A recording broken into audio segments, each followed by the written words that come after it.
Eu sou humano e, portanto, nada do que é humano me é estranho. Assim falava o poeta e dramaturgo romano Terêncio, e assim falo eu, Flávio Ricardo Vassoler, escritor, professor e youtuber. E hoje, em mais uma resenha de filme aqui no meu canal do YouTube, eu trago para vocês uma discussão sobre o formidável Relatos Selvagens, filme argentino de 2014 que contou com a direção de Damián Cifrón. Eu já vou começar a falar com vocês sobre esse filme que parece costurado, que parece urdido, que parece composto sobre os escombros, sobre as cinzas fumegantes da lei de Talião. Olho por olho, dente por dente, pedra por pedra, dor por dor, ressentimento por ressentimento. Parece que o diretor Damián Cifrón, esse argentino inteligente e espirituoso, compôs um filme para falar sobre o afeto primordial que une as pessoas, ou na verdade desune as pessoas em sociedade. O afeto do ressentimento, do rancor, da vingança, do ódio. O afeto do egoísmo alinhado à profunda violência. Essa me parece ser a liga dos vários relatos, dos vários filmes, das várias películas menores que compõem esse mosaico de Talião, que eu aqui estou chamando de Relatos Selvagens, ou que compõem os Relatos Selvagens, que eu aqui estou chamando de mosaico de Talião.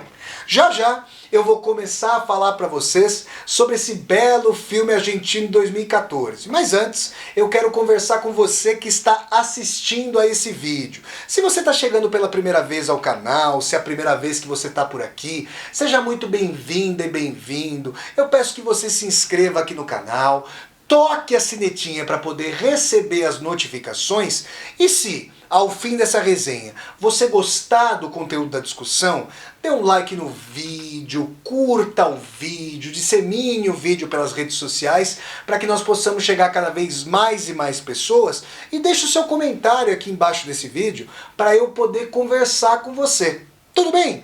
Então vamos lá, gente. Relatos Selvagens, filme de 2014 que contou com a direção do argentino Damián Cifrón. Bom, são vários os relatos e eu quero aqui dar para vocês um panorama daquilo que conforma a liga dos relatos. Eu já disse que eu chamo os relatos selvagens de mosaico de Talião. Talião, gente, é um princípio, não é nem uma pessoa, não é um governante. Talião é um princípio, a lex talionis, é o princípio tal e qual, é um princípio de reciprocidade forjado ali de forma muito antiga. Para vocês terem uma ideia, anterior ao Velho Testamento judaico, forjado no seio do Império Babilônico, com o Código de Hammurabi, e que estabelecia tal crime, tal pena. Se, digamos, um arquiteto vem até a minha casa, projeta a minha casa e a casa rui, então é possível que a casa do próprio arquiteto se transforme também em ruínas, porque há um determinado crime e corresponde uma determinada pena. Bom, quem achar bárbara a dimensão da lei de Talião deve se lembrar ou deve imaginar deve se lembrar de que anteriormente à implementação da lei de Talião, a represália superava em muito o crime. Então, era possível que o castigo superasse em muito o delito. Talião estabeleceu uma reciprocidade entre o crime e o castigo, entre o delito e a sua respectiva pena. Vale frisar que os seres humanos temos muitas dificuldades em superar o estágio anímico, espiritual, psicológico e de condição humana da própria lei de Talião. E essa parece ser a leitura primordial do Damián Cifrón em Relatos Selvagens. As tramas são todas urdidas pelo mote da vingança.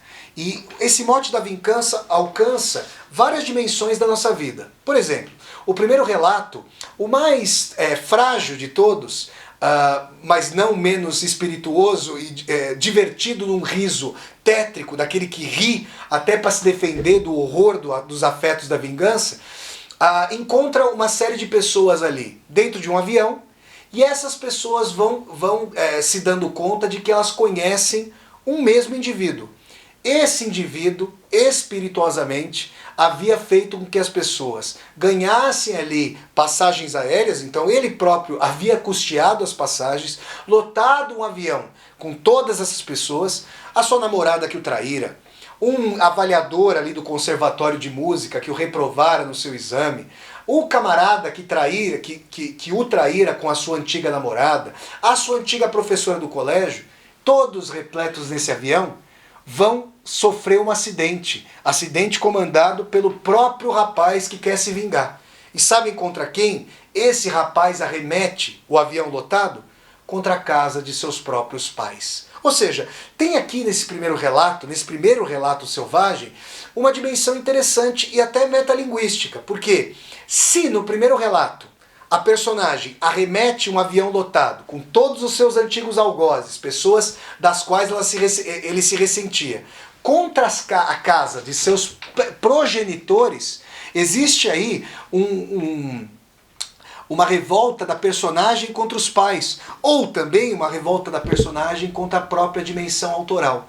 Como se essa personagem, como um jovem indiano que saiu numa reportagem da Folha de São Paulo, quisesse processar os próprios pais pelo fato de ele ter nascido, e ele que não queria ter nascido, ter vindo a esse vale de lágrimas.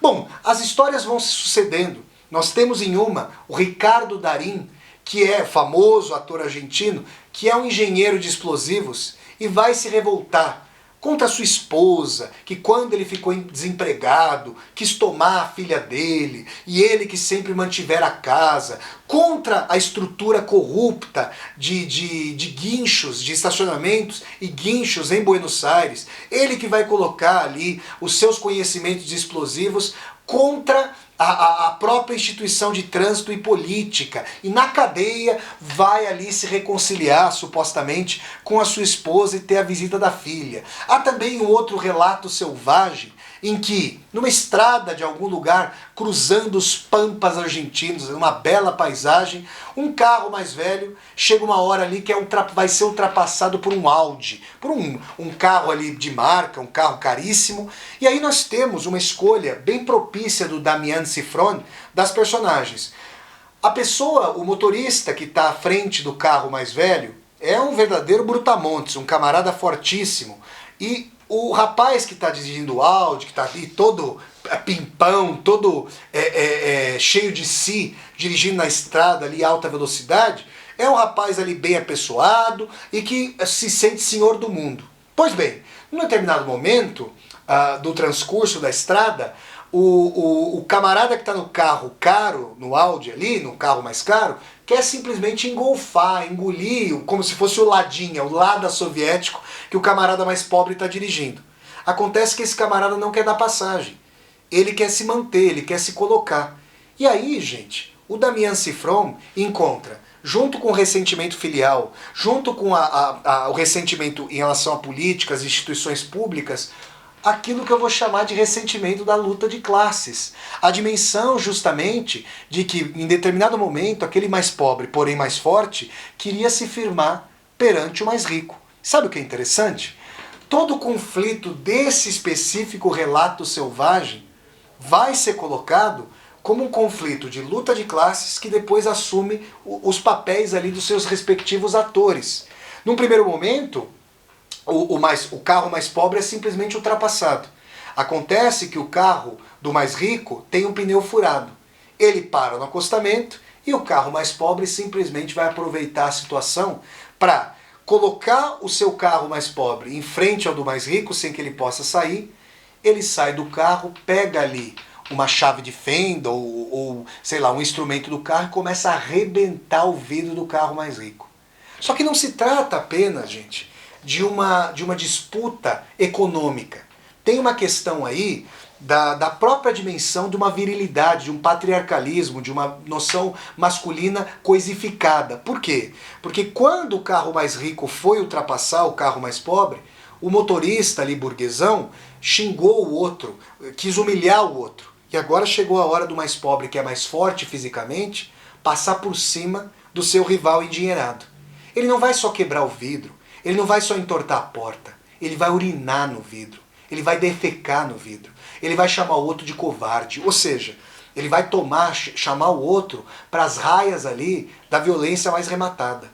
O outro tenta fugir, mas aí, quando o carro mais novo, quando o motorista do carro mais novo se vê distância do carro mais velho, o carro mais pobre, se vê distanciado, o rico foge, mas ele não foge simplesmente. Ele toma o desafio e ele quer matar, alvejar com seu carro o rapaz mais pobre. Bom, isso tem a trama vai trazendo vários desenlaces, mas o que é importante frisar aqui para vocês é que, ao fim e ao cabo, o mais rico e o mais pobre morrem carbonizados e como que abraçados ao carro em que haviam ficado. Então, é interessante que o Damian Sifron mostra que esse jogo de ressentimento e vingança, que forja ali, que dá a liga, que dá o amálgama da vivência social, vou até tomar uma aguinha,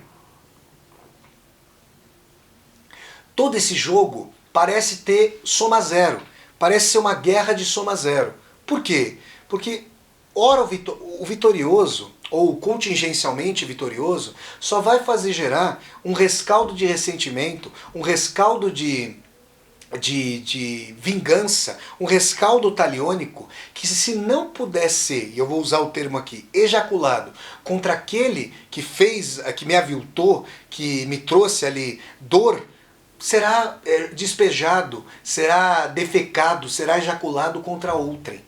E essa dimensão hobbesiana, e aqui eu faço menção ao filósofo inglês Thomas Hobbes, autor do livro O Leviatã, essa dimensão de estado de natureza em plena sociedade, na dimensão de que o homem e a mulher são lobos do próprio homem e da própria mulher, de que somos malévolos por excelência, somos vingativos, ressentidos, invejosos. Toda essa dimensão transpassa os muitos relatos selvagens. E o último, não à toa, é colocado como o derradeiro relato, como a verdadeira cereja do bolo.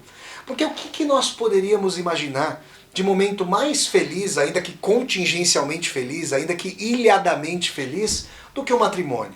Né? O momento em que duas pessoas estão acreditando que podem entrelaçar suas vidas, que podem ali realizar um relacionamento longevo, gerar filhos, se amarem, se respeitarem. Pois mesmo no matrimônio, Damian Sifron vai encontrar o signo mesmo da vingança, do ressentimento e de talião. Por quê? Porque esse casamento ali de duas famílias, envolvendo duas famílias judaicas, como a gente vem a ver, ele vai trazer à tona na própria cerimônia. Quer dizer, o noivo é muito despeitado de fato.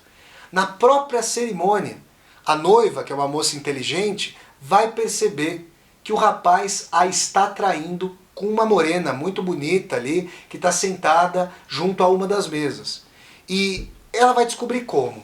Bom, como muitos adúlteros tendem a fazer, e adúlteras também, claro, né? Isso não é privilégio, não é o desvio ali, o adultério não é privilégio nem dos homens nem das mulheres, é algo tão ecumênico, eu diria, quanto a morte, tão democrático quanto a morte, tão universal quanto a morte. Ela vai descobrir, porque vendo que havia ali o professor de violão do seu marido numa das mesas, ela vai ligar para aquele professor de violão e ela vai ver que quem atende o telefone é aquela moça morena ali, bonita, que está sentada junto a uma das mesas. É aí que começa um relato dos mais selvagens. Por quê? Porque a noiva ferida no próprio casamento, aquela que não apenas foi traída, o marido teve o despeito de trazer a sua amante para a cerimônia mesmo de casamento, para a festa de casamento. Ou seja, era para espizinhar, era para fazer pilhéria, era para ter uma dimensão de terra arrasada. Pois terra arrasada é justamente o que essa noiva ardorosa, impetuosa, vai fazer, tanto com a namorada adúltera de seu marido, quanto com seu próprio marido. Ela vai jogar a moça contra os espelhos. Ela vai transar com o primeiro homem que aparece, que no caso é o confeiteiro do casamento. Ela vai dizer que vai se apropriar de todos os bens de seu marido rico e que quando ele quiser se separar, ainda que de forma litigiosa, ela vai pintar todo um quadro melodramático diante do juiz ou da juíza para que o casamento permanecesse. Tudo isso, gente, dá a dimensão de que Damian Sifron não só é um cético com relação à natureza humana. Ele vai perceber que aquilo que dá ardor, que aquilo que dá liga, que aquilo que aproxima as pessoas é não o pendor da solidariedade, o pão da amizade, o pão do amor, o pão da compaixão, mas sim o ímpeto de suplantar alguém, de rir de alguém, jamais rir com alguém. Assistir ao filme Relatos Selvagens, sobretudo se você está passando por um momento de dor, se alguém te traiu, se alguém mentiu para você, se alguém te trouxe alguma dimensão tétrica, é uma experiência duríssima, não vai trazer catarse, justamente por mostrar o mais sombrio, o mais ardorosamente negativo do ser humano. Mas não deixa de ser interessante uma percepção de que a vida em sociedade é muito menos uma vida de troca por comunhão e muito mais uma vida de usurpação. E o afeto mesmo da vingança, o afeto do ressentimento, traz uma dimensão de que é preciso estar em sociedade rindo de alguém, jamais com alguém. De que é preciso estar em sociedade pilheriando alguém, tirando vantagem. Nós que somos brasileiros e brasileiras, assistimos a esse filme argentino e ficamos pensando não só sobre a característica mais universalmente humana dos relatos selvagens, mas também do tipo de sociedade que a América Latina, antigamente colonial, usurpada por suas elites, no Brasil como na Argentina, para não citar a Venezuela, para não citar o Equador, para não citar o Peru, para não citar o Chile, para não citar a Bolívia, para não citar o próprio Uruguai, que esse tipo de humor mórbido, que mostra ali a vida social fraturada, tem também a ver com a localidade da deformação das relações humanas nesse nosso continente. Continente tão festivo, continente culturalmente tão rico, tão plural, tão polissêmico, mas que guarda no seu bojo ali, no seu DNA histórico, a dimensão horrorosa do genocídio, da escravidão de indígenas, da escravidão de africanos, todos eles sequestrados ali das suas comunidades originais e postos em trabalhos horrorosos.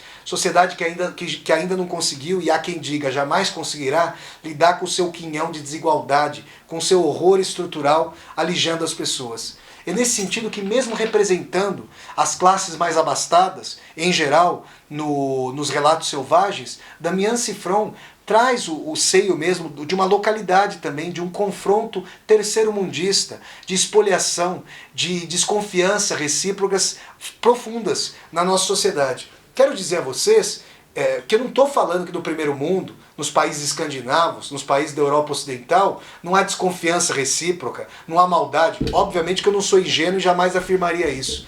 Mas o signo das vivências sociais é muito diferente. E eu quero dizer que uma vez eu estava na cidade de Lima, no Peru, e vi um rapaz dos Estados Unidos tirando um bolinho de dólares que ele havia trazido, e ele começou a contar o dinheiro na frente de todo mundo. Eu me lembro de estar conversando ali naquele momento com um jovem argentino, num hostel em Lima, no Peru, vejam vocês. E eu olhei para ele, ele olhou para mim, e nós falamos reciprocamente. Mas que idiota, como esse cara é louco, contando dinheiro na nossa frente. E pouco depois, eu me lembro de ouvir dentro de mim e depois compartilhar com esse meu colega argentino a seguinte colocação.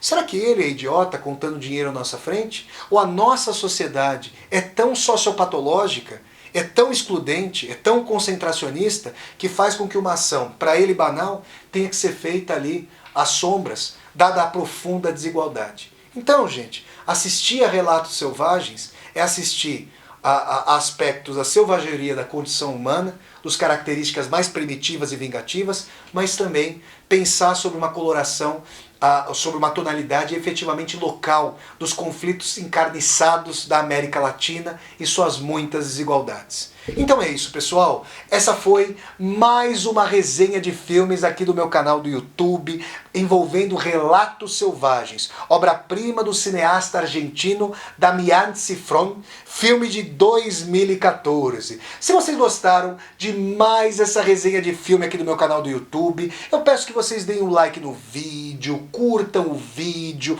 disseminem esse vídeo pelas redes sociais para que nós possamos chegar cada vez mais e mais pessoas. Se você está chegando ao canal pela primeira vez, seja muito bem-vinda e bem-vindo. Eu peço que você se inscreva aqui no canal, toque a sinetinha para poder receber as notificações e deixe aqui embaixo do vídeo o seu comentário para eu poder conversar com você. E mais, embaixo desse vídeo você vai ver uma tecla chamada Seja Membro. Se você gosta das minhas aulas ao vivo, das minhas resenhas de filmes, das minhas resenhas de livros e das minhas leituras, eu peço que você considere a possibilidade de se tornar um membro ou uma membro humanista aqui do canal e, segundo aí a sua possibilidade financeira, apoiar a construção desse canal do YouTube como uma universidade aberta. Então é isso, pessoal. Eu deixo o convite para vocês sempre assistirem às resenhas de filmes aqui do meu canal, que acontecem todos os sábados às 10 horas da manhã. Um abraço a todos e a todas e tchau, tchau!